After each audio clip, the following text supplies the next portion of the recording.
हो गई।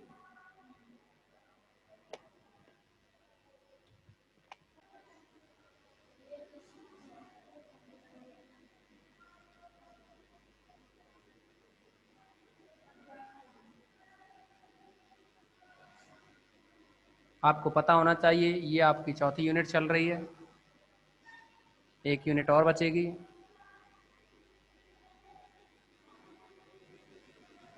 इसके बाद आपकी ये जो पेपर है कंप्लीट हो जाएगा। तो इसमें अब अदिश गुणा के लिए साचर्य की चर्चा करेंगे। फोर्थ पॉइंट है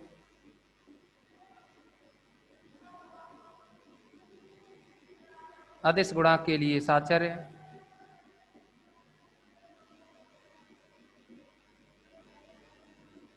माना अल्फा बीटा फील्ड आर के कोई एलिमेंट हैं तथा v is equal to A00B ये एलिमेंट v का है फोर और AB belongs to real number r।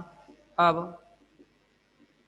आदेश गुणन यानी आदेश का गुणन है अल्फा डॉट बी, इसकी बी के साथ में साचर्यता प्रूव करनी है। पहले अल्फा बीटा ब्रैकेट में, तो इसमें से अल्फा बाहर आ जाएगा, बीटा और बी ब्रैकेट में रह सकते हैं। तो ये हमें प्रूव करना है, यानी हमको जो प्रूव करना है वो इतना सा प्रूव करके लाना है। तो अल्फा डॉट बीटा और यहाँ जो बी की वैल्यू है वो है A00B, इसका आप ऑपरेशन करें तो यह बनेगा alpha dot beta A, alpha dot beta A और जीरो, फिर यहाँ करोगे तो जीरो, और ये बनेगा अल्फा डॉट बीटा और ये बी।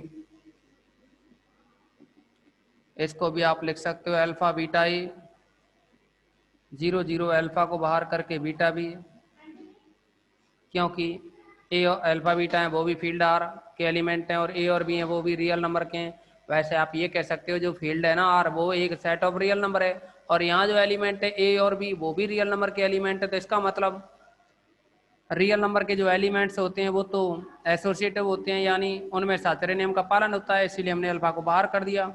अब इसको लिख सकते हो आप, इसको लिख सकते हो इनमें से अल्फा को बाहर निकाला जाए, इनमें से अल्फा को बाहर निकाला जाए तो यह बनेगा beta A zero zero beta B, ये मैट्रिक्स बन जाएगी। अल्फा बाहर है, इसको भी देखा जाए तो इसमें से इस बीटा को बाहर निकाला जाए तो A00 भी बनेगा।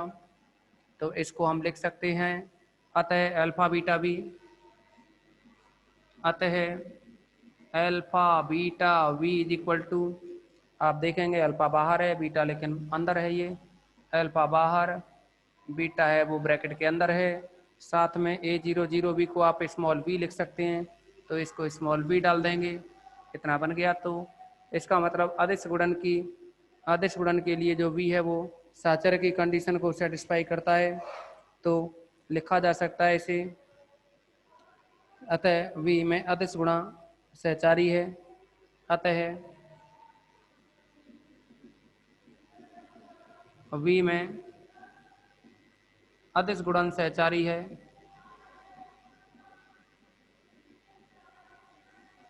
अभी हम फिफ्थ पॉइंट की और बात करेंगे। One belongs to field F, F की जगह अपने पास आर है, V belongs to capital R, जहाँ स्मॉल v है उसकी वैल्यू है A00B, लेकिन a और जो b हैं उनकी वैल्यू r में से बिलोंग करती है। अच्छा, अभी r में बिलोंग करती है, तब हम ये कह सकते हैं वन डॉट बी निकालें, वन डॉट बी ये v के इक्वल आना चाहिए, वन डॉट बी है वो v के इक्वल आना चाहिए, ये सिद्ध करना है। आप देखेंगे वन डॉट बी, v की वैल्यू है A00B, वन से डॉट करेंगे तो वन डॉट A00 और यहाँ वन डॉट बी, इसको लिखेंगे आप तो A00B, तो आप देखेंगे कि ये b की ही वैल्यू है। तो हम ये कह सकते हैं अतः one dot B is equal to B हो गया। तो यानी पाँचवें नंबर की जो कंडीशन है वो भी सेटिस्फाई हुई, और जब ये पाँचवें नंबर की कंडीशन सेटिस्फाई हुई तो हम कह सकते हैं कि ये जो v है वह फील्ड आर पर एक सदिश समष्टि है, तब लिखने का तरीका होता है कि V ऑफ R एक सदिश समष्टि है,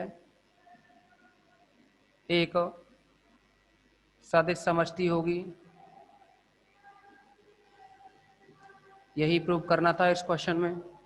इसी के साथ एक और क्वेश्चन है, उसकी भी चर्चा करें हम। अरविंद,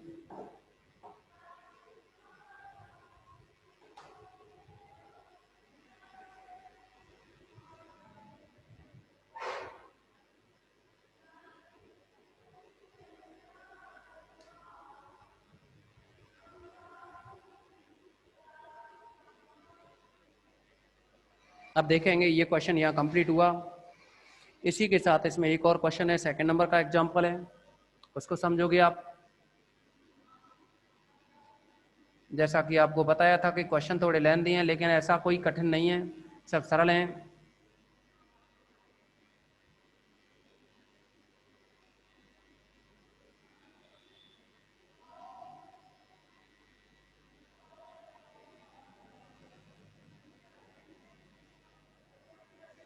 अब आप देखेंगे इसमें एग्जाम्पल सेकंड में कहा है, सिद्ध कीजिए कि फील्ड एफ किसी भी उप फील्ड एस पर, सिद्ध कीजिए कि फील्ड एफ किसी भी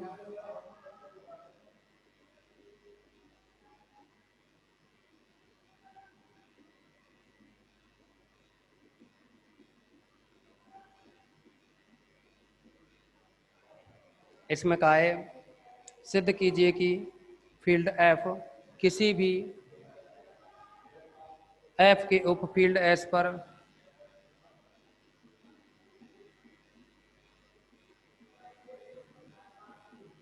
एफ के उप फील्ड एस पर सदिश समष्टि है। अरे कहने का मतलब ये है कि फील्ड एफ है ना, वह अपने ही उप फील्ड एस, क्या है उप फील्ड है एफ का, और एफ फील्ड है, तो हमसे कह रहा है कि एफ ऑफ एस है ना वो सदिश समष्टि होगी, ये सदिश समष्टि होगी, इतना प्रूव करना है। आप समझो, एस उप फील्ड का है, एस एफ का उप फील्ड है। तो क्वेश्चन में कहा है कि ये जो एफ है वह इस एस पर ये दोबारा सुने, ये कहा है क्वेश्चन में कि ये जो एफ है वह इस एस पर एक सदिश समष्टि है, अर्थात एफ ऑफ एस है वो एक वेक्टर स्पेस या सदिश समष्टि है, इतना हमें प्रूव करना है।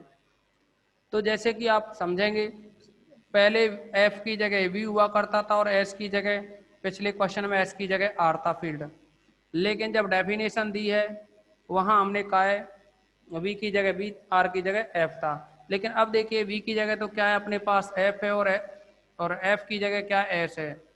एस के बारे में भी पता होना चाहिए, एस एफ का उपफील्ड है, यहाँ दे रखा है क्वेश्चन में, और उपफील्ड है तो जो कंडीशन फील्ड की होती है वही कंडीशन फिर उपफील्ड की होंगी। यानी ये जो एफ है अगर ये समृद्ध है, अब इसके लिए भी एफ अगर फील्ड है, एफ क्या है फील्ड है, और फील्ड है तो फिर फील्ड की कंडीशन है, आपको पता था फील्ड होने के लिए अल्फा बीटा एस के एलिमेंट हैं, उप फील्ड के लिए भी बताया था, उप फील्ड के लिए जो बताया था अल्फा बीटा एस के एलिमेंट है, तो अल्फा माइनस बीटा है वो एस का एलिमेंट होगा, और अल्फा बीटा इनवर्स है वो है भी एस का एलिमेंट होगा। एक थ्योरम की थी आपने थर्ड नंबर की, याद होना चाहिए आपको। हम क्या करेंगे अब इसमें कि एफ ऑफ एस है, इसको सदिश समष्टि बताने के लिए जैसे बी ऑफ एफ होता था, इसमें बी के अवयवों को सदिश लेते थे, एफ के अवयवों को अदिश काउंट करते थे, वैसे ही यहाँ अब एफ ऑफ एस है, ये एफ ऑफ एस है तो एफ के अवयवों को सदिश लेंगे, एस के अवयवों को अदिश लेंगे सुविधा के लिए, बस इतना ध्यान में रखना है।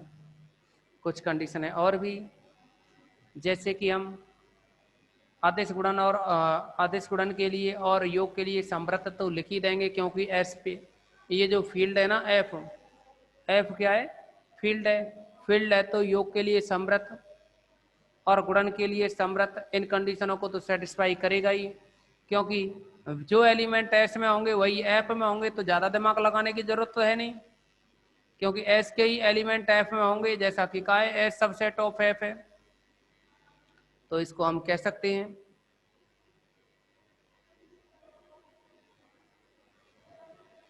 इसके बारे में आप कह सकते हैं कि माना,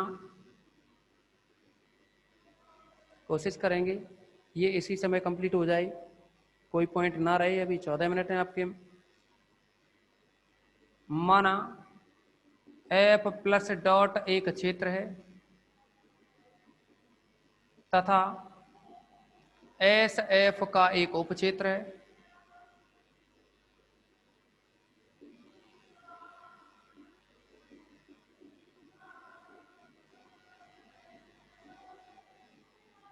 तब एफ के अवयव सदिश, मान लेते हैं ये सुविधा के लिए, वह एस के अवयव अदिश होंगे।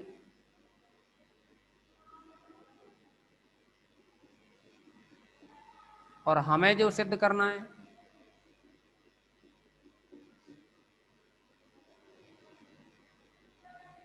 हमें सिद्ध करना है कि V ऑफ F एक सदिश समष्टि है,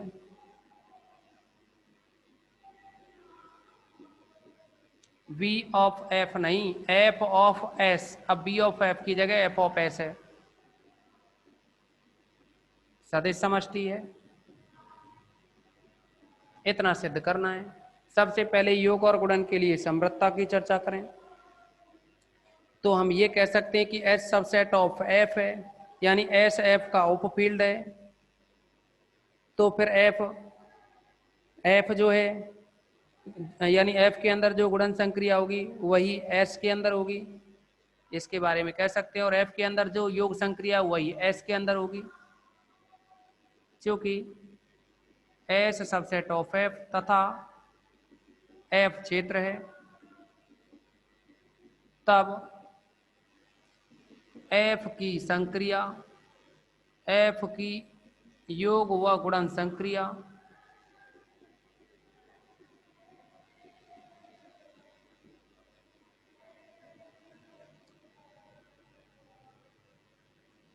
तब एफ की योग व गुणन संक्रिया ही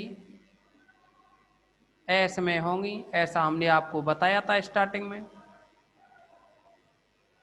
और एफ की ही संक्रिया एस में होंगी, तो हम ये कह सकते हैं कि जो एस है, यहाँ जो एस है और जो एफ है, उसके लिए अर्थात अदिश गुणन के लिए जो संक्रिया है वह एग्जिस्ट करेगी।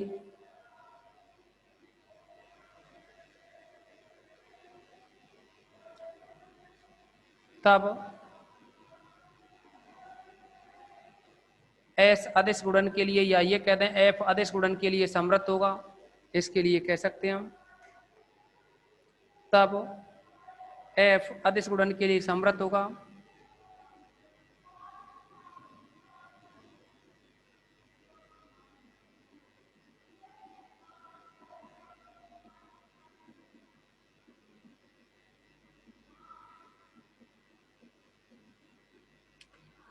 योग के लिए भी होगा,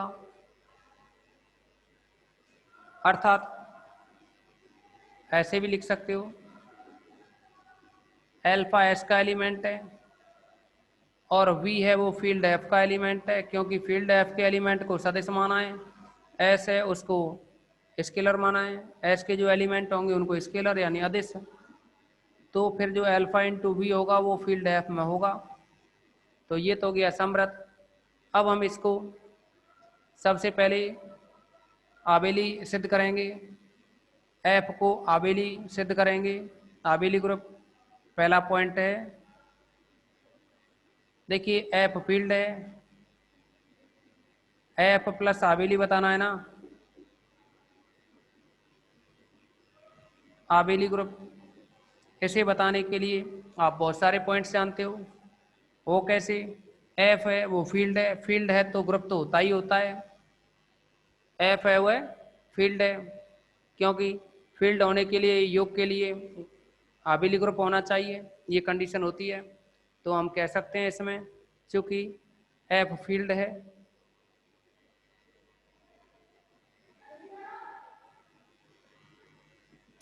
चूंकि एफ प्लस डॉट एक फील्ड है, तब यह योग के लिए एक आबेली ग्रुप होगा। ज्यादा कुछ लिखने की जरूरत नहीं है। अभी पहला पॉइंट हुआ आपका।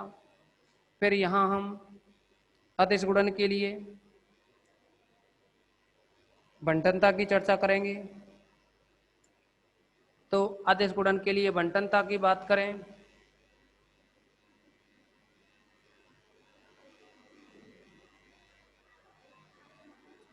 अदिश गुणन के लिए बंटनता, ये सेकंड पॉइंट है।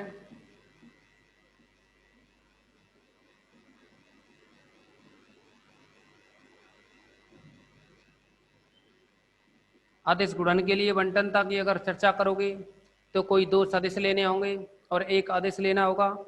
तो मान लीजिए कोई अल्फा तो अदिश है। अब अदिश किसके एलिमेंट लेने हैं आपको? एस के। और सदिश जो लेने हैं वो किसके लेने हैं आपको? एफ के।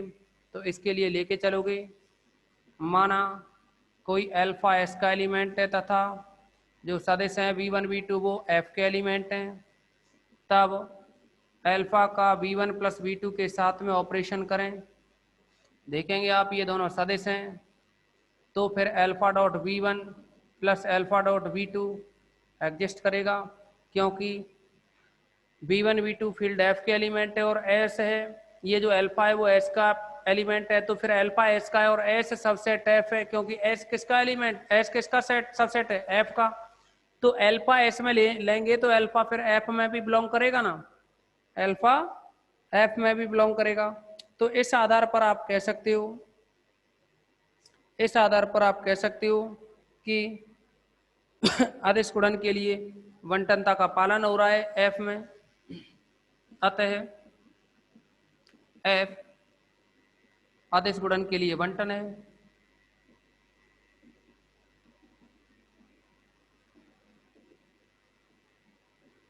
अभी अदिश गुणन के लिए बंटनता की बात की। अब हम इसके बाद में थर्ड नंबर का जो पॉइंट है अदिश गुणन के लिए बंटनता तो ये हो गई, और थर्ड नंबर का जो पॉइंट था वो अदिश योग पर बंटनता थी। अदिश योग पर बंटनता की बात करें हम, थर्ड नंबर का जो पॉइंट है अदिश योग पर बंटनता। और अदिश योग पर बंटनता बताएं तो इसमें कोई भी दो अदिश लेने होंगे। मान लो अल्फा बीटा क्या है, एस के कोई भी दो एलिमेंट हैं और एक वी फील्ड एफ का एलिमेंट है। तब alpha plus beta dot V करेंगे तो ये alpha dot V plus beta dot V बनेगा। तो हम कह सकते हैं अतः एफ अदिश योग, एफ में अदिश योग पर बंटनता है।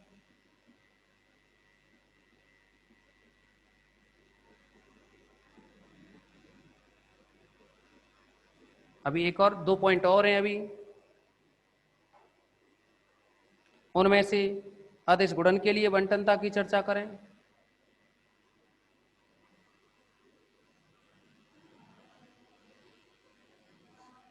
अदिश गुणन के लिए बंटनता, फोर्थ नंबर का पॉइंट,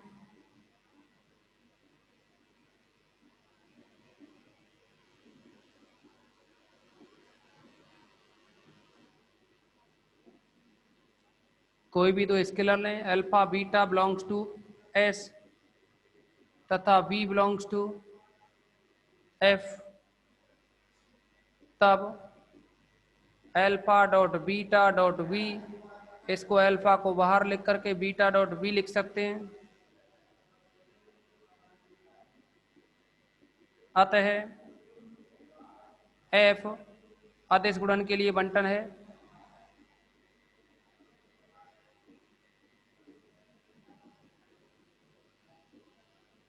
अब लास्ट पॉइंट बचता है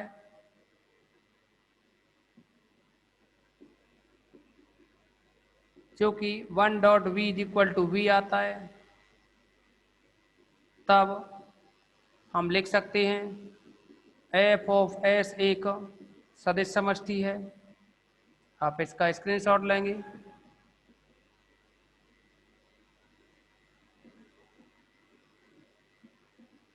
इसका स्क्रीनशॉट लें। आज की क्लास में बस इतना ही रखेंगे और आप इसके जो भी और क्वेश्चंस होंगे उनको सॉल्व करेंगे।